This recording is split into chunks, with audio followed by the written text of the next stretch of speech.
Welcome to our channel. Today we how to log into Chime easy tutorial step by step clearly. Open your preferred web browser. In the address bar, type in the Chime website URL. Press the enter key to navigate to the website. Once the home page loads, look for the login button. Click on the login button, usually located in the top right corner. You will be redirected to the login page. Here, you will see two fields, one for your email and one for your password. Enter the email address associated with your Chime account in the first field. Next, enter your password in the second field. If you wish to stay logged in, check the box labeled Remember Me. After filling in your credentials, look for the login button at the bottom of the page. Click the login button to access your account. If you encounter any issues, there is an option to reset your password. Click on the Forgot Password link to initiate the password reset process.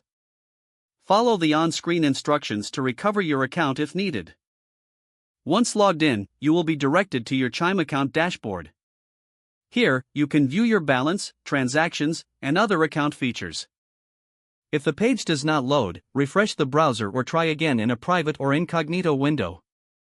Make sure you are using the correct email address, then retype it carefully to avoid small typos. If your password is not accepted, use the reset option and create a new strong password you can remember. Check your spam folder for verification or security emails, then complete any requested confirmation steps. Enable two-factor authentication if available to improve account security and reduce unauthorized access risk. After signing in, review your profile details so your contact information and settings are accurate and current. If you see an error message, note it down and try again after restarting your device and internet connection.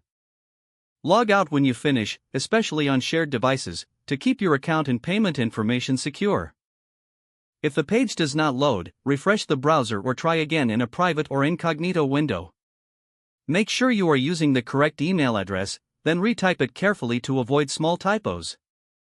If your password is not accepted, use the reset option and create a new strong. Check your spam folder for verification or security emails, then complete any requested confirmation steps. Don't forget to like this video and subscribe to our channel for more step-by-step tech guides.